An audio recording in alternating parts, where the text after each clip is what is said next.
Georges Karam, fondateur et président directeur général de Séquence Communication. La société fournit des puces pour tout ce qui est routeur d'accès, mais aussi particulièrement sur les objets connectés. Donc on fournit les mêmes puces 4G qui sont dédiées pour que ce soit à faible consommation, faible coût, pour connecter tous les objets et faire ce qu'on appelle le Internet of Things. Je me vois beaucoup plus comme un entrepreneur plutôt qu'un manager, mais c'était un grand plaisir et une grande surprise. C'est mon premier prix en France, parce que l'autre prix, je l'ai eu en Angleterre avant d'avoir ce prix-là. Pour beaucoup de gens, aujourd'hui, quand on parle numérique, c'est tout. Évidemment, on est dans le monde de l'ubérisation, on est dans le monde, tout est numérique, les sociétés qui se transforment aussi. Toutes ces étapes-là, je les ai vécues de l'intérieur, du monde de l'analogique en allant vers le numérique, tout en le faisant et permettant à la fin de faire des puces tout numériques, pouvoir faire plein de traitements de signal complètement numériques. Séquence, quand elle a démarré dans le WiMAX, évidemment, on a eu le grand succès, 40% de part de marché.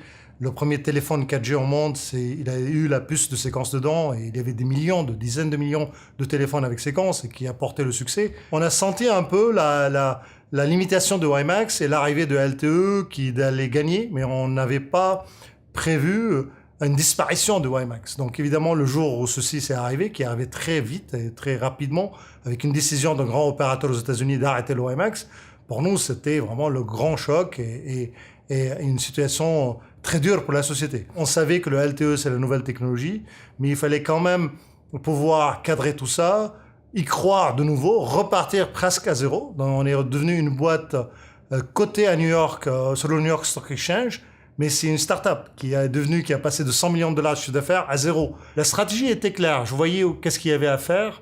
J'y croyais à mon histoire, mais il fallait fédérer autour de vous tout ça.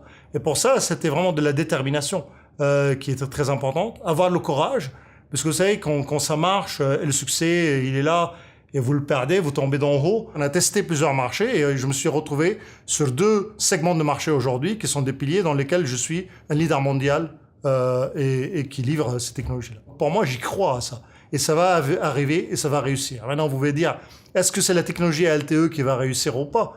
Et donc là, ce n'est qu'une histoire de technologie. C'est le parcours qui vous mène et vous passez d'un échec à un autre. Tant que vous avez l'envie d'aller un peu plus loin et de passer encore, vous êtes en train, je dirais, de vivre votre vie pleinement.